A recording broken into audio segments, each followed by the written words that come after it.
Okay guys, time for lesson 95. Let's get started. It's not a terribly difficult lesson today. We're just talking about reducing rates before we multiply, just like we've reduced other things before we multiply. Okay?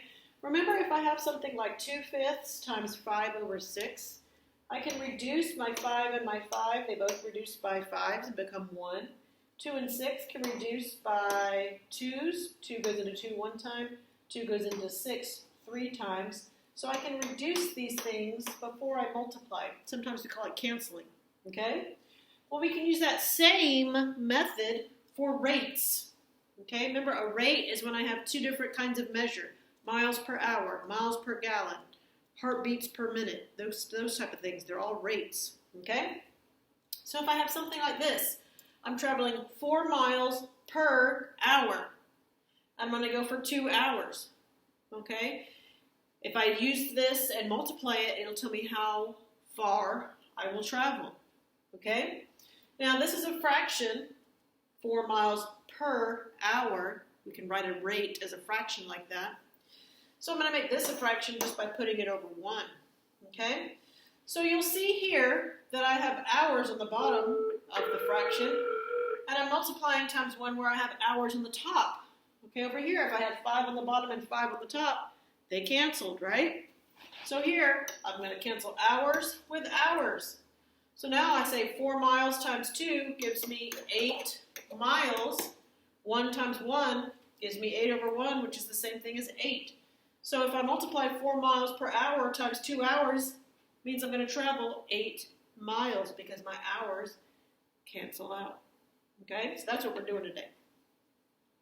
Okay.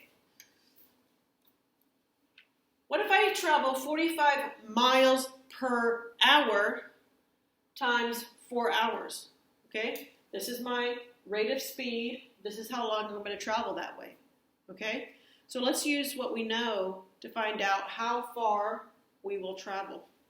45 miles per hour, that means 45 miles per hour, and that's 1 hour. If it doesn't tell us differently, it's just per 1 hour. Times 4 hours, let's make this a fraction by putting it over 1. Hours down here can cancel with hours up here. Remember, tops and bottoms and tops can cancel. So now I have 45 times 4. Okay, 45 times 4, 55 times 4 is 2. It's 180 miles over 1 on the bottom, which gives me just 180 miles. Okay? Does that make sense? Now, I'm using examples that are a little different than the examples in the book because I wanted to give you more opportunities to practice this. So go through the lesson with me, practice these that we're doing, and then look at the examples in your book for some more of these same types of problems that you can go over and have the answer there so you can see, okay? Okay, next. What if I want to multiply 5 yards times 3 feet per yard? Okay, 5 yards times 3 feet per, the per tells you where to put your division bar. 3 feet per yard, 1 yard. So this is a fraction, let's make this a fraction by putting it over 1. Up, I have yard on top here, yard on bottom here, they can cancel. So now I have 5 times 3 feet. That gives me 15 feet over 1, which is 15 feet. Are the units important, guys? I can't hear you. Oh, sorry. Yes, units are important. Make sure you use your units, okay? Okay. You guys stop the video. Do your practice set. Go ahead and do A through G on the practice set. Then start your video and we'll go over it. Okay, A says to multiply $3 per hour times 8 hours. Okay, hopefully you saw hours on bottom cancels with hours on top. 3 times 8, $24 over 1, which is 24. 6 baskets per 10 shots times 100 shots. This makes me think of Soleil with her basketball. If Soleil can make 6 baskets for every 10 shots and she does 100 shots, let's see how many baskets she can be expected to make. Shots on the bottom cancels with shots on top. 10 and 100 can reduce by 10s, right? 10 will go into 10 one time. 10 will go into 100 10 times. So now I have 6 times 10 on top. 60. 1 times 1 on bottom, which gives me 60. What's my unit? Baskets. Okay? Okay. 10 cents per kilowatt hour. You guys don't know what a kilowatt hour is probably. It's how the electric company measures how much electricity we use. Okay? So in this case, they're going to charge you 10 cents for every kilowatt hour that you use. Times 26.3 kilowatt hours. Kilowatt hours cancels on top with kilowatt hours on bottom. 10 times 26.3. If I multiply a decimal number by 10, my decimal moves once to the right. 263 cents. Okay? 160 kilometers in 2 hours. That's my rate. Times 10 hours. I'm going to travel at that rate for 10 hours. Hours here cancels with hours here. 10 and 2 can reduce by 2s. 2 will go into 2 one time. 2 will go into 10 5 times. Okay, so I just end up with a 1 on the bottom.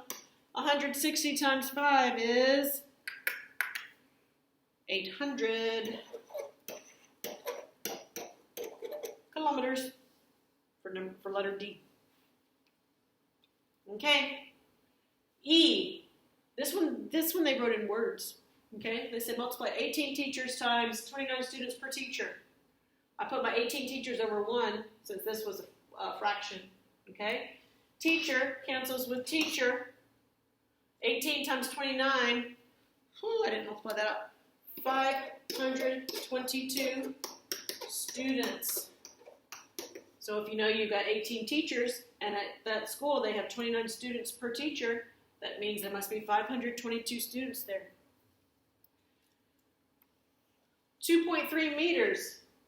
Multiply that times 100 centimeters per 1 meter. Meters on top cancels with meters on bottom. I just have a 1 on the bottom of my fraction. 2.3 times 100. That means my decimal moves. Bump, bump. Twice to the right. Bump, bump. So I need 230 centimeters. Okay? Last one. It says that we want to multiply 2 ratios. How far will the train travel in 6 hours? I did 6 hours. I put it over 1 to make it a fraction. If you're traveling at 45 miles per hour, hour here cancels with hours here. 6 times 45, 270, and the unit we have left is miles. And it's over 1, but anything over 1 is just the top number. So we just say 270 miles. Okay? Hope you guys have a great day. You can go ahead and work on your work for this lesson, and I'll see you right back here next time.